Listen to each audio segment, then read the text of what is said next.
All right, people, 3 things I want to hit in this video. You got Optimus robot dancing, which is has a lot of implications. You have an announcement from Elon in Saudi Arabia. We posted a supercut of that in the channel. And then the third thing is some broader news around the auto market, legacy auto, the EV market, that dispels some of this brand damage stuff that has been going on with like Tesla specifically. There's overall softness, and I'll sort of walk you through some of the stats I've seen. Starting with the humanoid robot, Tesla showed this video of the bot dancing around, tap dancing or whatever it was doing. Now, the way it learned how to do that is really the key takeaway here. So based on Tesla's description, Elon's description, they use reinforced learning and simulation. Essentially, Tesla has run a bunch of simulations of what the robot should be doing from an actions perspective. This is how it should walk, this is how it should move its legs, how it should balance, etc., etc. But they did it all in simulation. And they used sort of the same approach of how the robot learns and how the robot puts actions out based on that learning in simulation. So simulation is not the real world in the computer. And then on the first try, they said this is a 0-shot attempt. What it basically means is that after running that simulation training run that they did, and they put it in the physical version of the Tesla bot, this thing started tap dancing and without falling over. So now that, of course, has a lot of implication. It looks cool. It's very neat. There's no real other robot that can do this in the way that the Tesla bot has learned how to do. But the implication here is that the humanoid robot has the ability to do very complex physical tasks, or very complex, let's say, balancing tasks that requires maybe some counterbalance effort, some like weird angles, etc., etc. Tesla has shown, at least in a training run, in a very sort of confined environment, it was harnessed and everything to the thing behind it in case it falls. You don't want it to, destroy the bot. That it is able, from a physical perspective, from an actuator perspective, from like the way it moves perspective, to execute a complex thing like this. And so if you extrapolate this out to, say, real world use cases, like in the factory, in a warehouse, at your house, outside, building, etc., etc., what this is showing is that the bot has the ability to very quickly move and to also balance itself very well. And so the number of jobs this bot can do, the number of tasks this job can do, is going to be directly correlated to how well it moves, but more importantly, how well it thinks. And this is something that Tesla's been working at for a really long time. So this Cybertruck here that's driving itself on FSD right now, I'm going to this park, and I want to show you something with Starlink here after I've started running through my ideas here. The brain is being developed with this technology. So it perceives the real world and it puts it in the brain, and then the brain creates the actions, or it creates the reactions, or the things that you want the bot to do using the brain. But of course, if it can't physically execute those thoughts, crazy talking about that with a robot, but loosely it's a thought. If it can't execute those actions based on what it's thinking or what it's processing, then it's not really that useful. So it's a combination of having a really smart brain and a really capable body. And in this video, what Tesla has shown, or is trying to show at least, is that it seems like the robot, it's going to be very capable from a physical perspective. I need to check out this land here. It's pretty sick. And so now what Tesla needs to do is pair those two things up and then actually put the thing to work and prove to investors and prove to the customer base and people who are potential customers of this thing that it's something that is actually useful and usable. That's how Tesla's going to be able to get its multiple, sort of the stock price recognizing that this is a useful thing. In addition to that, in that Saudi Arabia talk that Elon just gave, let me go ahead and park right here. I'm at my location, and I want to show you something with Starlink here shortly. In my Cybertruck, it's my little mobile studio kind of thing. Elon was talking to the Saudi folks, and he announced that Tesla's going to be releasing the robotaxi and the Optimus robot and Starlink as well for Saudi Arabia. So essentially what that means is that the things that they're working on in the United States and China and everything else, they're going to be opening up to new markets to help those societies benefit from these technologies. Now, the reason why this is a big deal is if you really think about humanoid robots and robotaxis, self-driving cars, these are next generation technologies. It's kind of like how as China was developing, a lot of the rest of the world was developing, and the cell phone was starting to become sort of accessible and affordable, a lot of these places didn't have to lay down wire for telephone lines, right? Before we had the cell phone in, say, developed countries, you had telephone lines everywhere, and people, called each other using telephone lines. And at the time, it warranted put in all that, basically spent all that money to lay down the lines.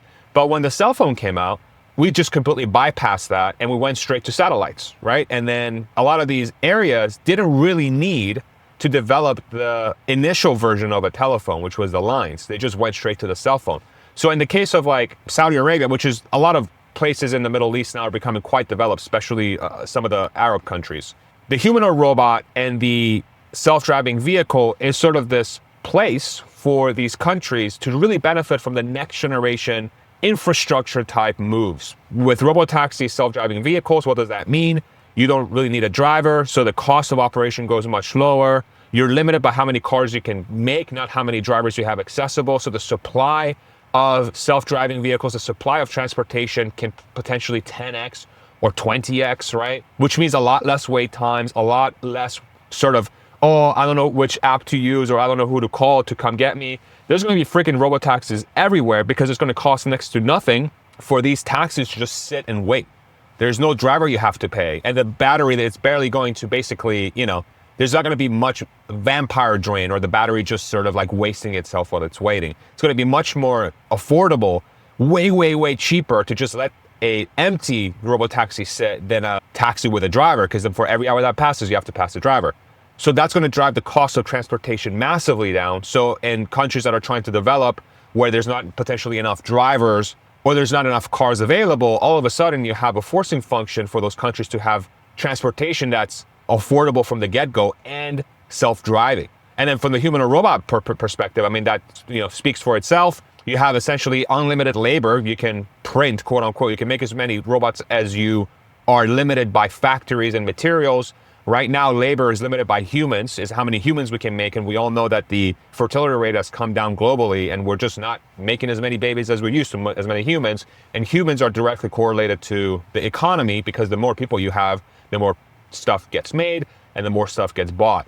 But if now you start making robots, these humanoid robots that can do useful things, that can make things, that can help make things, and you can just make them as much as you want, like the car, as many factories as you have and as many materials as you have, then all of a sudden you're in a place where labor, human labor, just actionable labor in the physical world is going to have that same downward pressure from a price perspective, cost perspective, than the robotaxi does, the self-driving cars. So building, making, services, all these things are going to become really, really, really cheap over time. And countries like Saudi Arabia and hopefully every country on the planet will be able to benefit from those cost curves.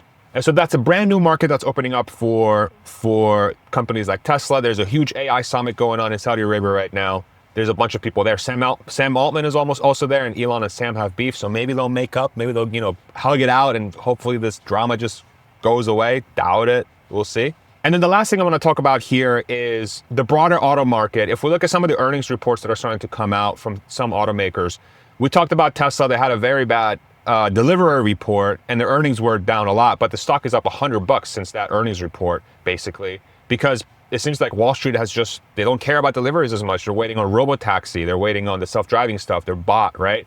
That's what it seems like to me. Plus all the tariff stuff has kind of cooled down with the Trump admin and China sort of coming to an agreement. Tariffs have come down a lot, so the economy loves that. Obviously, the market loves that. But a lot of the things that people are saying is like, well, Tesla sales are down because of brand damage. Tesla sales are down because of Elon's politics, et cetera, et cetera. And although that might be true in some markets for sure, what's being missed, the much bigger portion of this is that if you look at the broader auto market, there's a lot of softness. Ford's deliveries were down 7% quarter over quarter last year. So Q1 versus Q1 last year, 7%, which for a company of that size to be down 7% year over year is a lot. Because Ford is entrenched as hell.